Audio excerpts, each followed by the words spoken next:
Before I call the next member, I would like to refer members to Speaker's Ruling 47.1 and say that 3 out of the 4 speeches, and I'll exempt David Clendon, that we've had on this bill today have breached that Speaker's ruling. Ian McKelvey. Thank you, Mr. Speaker. I'm almost too frightened to speak. I do want to just comment on the bill, but I also want to comment on a couple of other things that led up to the bill. And in the last Parliament, Mr. Speaker, we had the opportunity as a Law and Order Select Committee, and it was a very valuable opportunity, to visit some parole hearings. And in the course of visiting those parole hearings, it gave us a very clear view of why we need to do what we did. And whilst I'm not sure whether the previous speaker, Richard Prosser, had the opportunity to visit those parole hearings, and I'm not sure that I share all of his views, but I do eat red meat, and I know he does too. But I think also that that this bill is a very specific bill dealing with one particular piece of the parole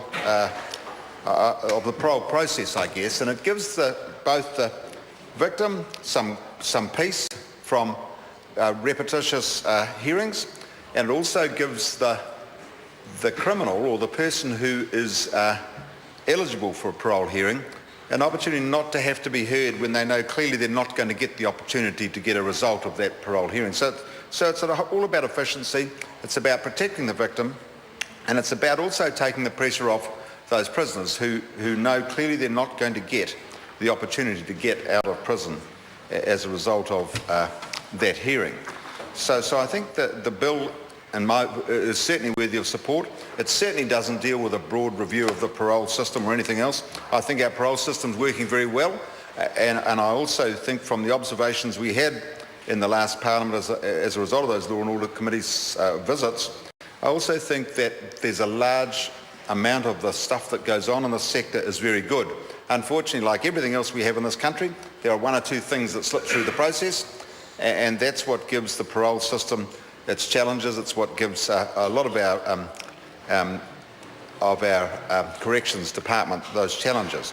So I think that this bill goes a long way towards making things easier for a few people in the system, and I certainly fully support that, Mr. Speaker.